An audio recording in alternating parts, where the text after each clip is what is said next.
hello friends खुलुमबाय नोंथांमोनखौ फिन खेबसेबाव आंनि मोनसे गोदान रादाबनि भिडिअ बरायनानै लाहरबाय नोंथांमोना भिडिअखौ जोबजासिम नायलां लोगोसेनो भिडिअखौ लाइक खालाम शेयार खालाम लोगोसे नोंथाङा जुदि आंनि चेनेलखौ साबस्क्राइब खालामाखैब्ला अन्नानै चेनेलखौ साबस्क्राइब खालामनानै हो फैदो दानिया भिडिअखौ जागायनोसै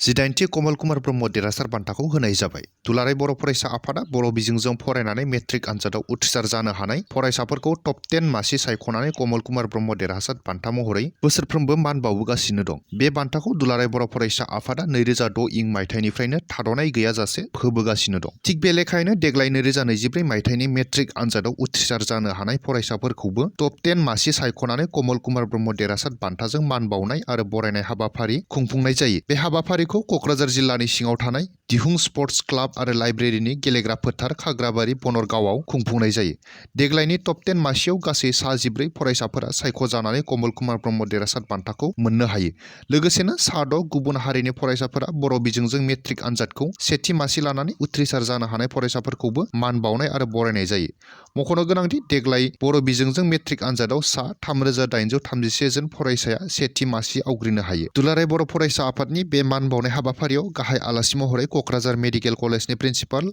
डक्टर अतुल चन्द्र बर' बिथाङा बाहागो लायो लोगोसेनो गोबांथार गुन गोनां सुबुंफोरा बाहागो लानायखौ नुनो मोननाय जादों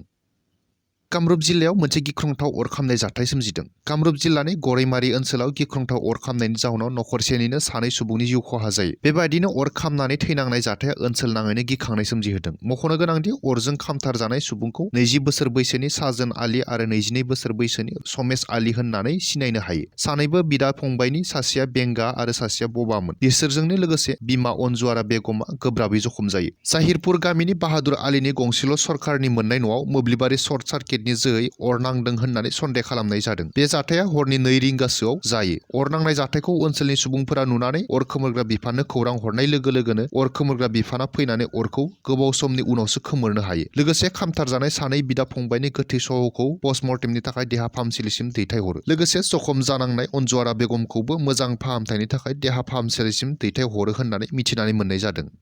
थामथि खोलोबनि बिसायख'थिनि थाखाय मोनफ्रोमबो राजखान्थि हान्जानि गोख्रों फोसावदिंनाय मेलफोरा जागासिनो दं थिग बे लेखायैनो फैगौ 7 मे खालाराव जानो गोनां थामथि खोलोबनि लकसभा बिसायख'थिनि थाखाय 1 नं क'क्राझार लकसभा बियाबनि इउपिपिएल बिजेपि एजिपि थामहिनबा एनडिएनि बिजाथि जयन्त बसुमतारीखौ देरहाहोनांगौनि थाखाय मैया क'क्राझाराव एनडिए दोलोनि सुबुं गौमा लानाय जायो बे हाबाफारियाव आसामनिनो मन्त्रि जयन्त मल्ल बरुवा बिथाङा बाहागो लाफैयो बै मेलाव बाहागो लाखांनानै खौरांगिरिफोरनि सिगाङाव ओरैबायदि बुंथियो क'क्राझाराव जेरावनो थां बेयावनो मोनसे रंजानाय गोसो जानाय नुथायखौ नुदों बे रंजानाया देग्लाय मोनसेल' जाहोन जे क'क्राझारनि रायजोफोरा नरेन्द्र मदि बिथांजों दं डक्टर हिमन्त बिश्व शर्मा बिथांजों दं बिथाङा थांनाय 10 बोसोर सासे सुबुंनि बुंनाय रावाव गोजावनानै 10 बोसोर फावसायलांबाय बे बाराव क'क्राझारनि जोंनि बिजाथि जयन्त बसुमतारी इउपिपिएलनि बिजाथिखौ रायजोफोरा देरहाहोनो थांखि लाबाय आरो जयन्त बसुमतारीया 4,50,000 फारागथियाव देरहागोन उनाव सोर दं नायफिननो गोनां जानाय नङा बे बाराव क'क्राझाराव ट्रेक्टरा जोबोर गोसायै खारदों होननानैबो फोरमायबावो लोगोसे बिथाङा हाग्रामा महिलारिखौ सुकुर आलीजों रिजायनानै ओरैबायदि बुंथियो धुबुरियाव सुकुर आलीया देरहागोन होनना सिमां नुनाय बायदियैनो हाग्रामा महिलारियाबो देरहागोन होननानै सिमां नुगासिनो दं बुंनाय आरो सिमां नुनायावलाय सोरहा मा थांदों होननानै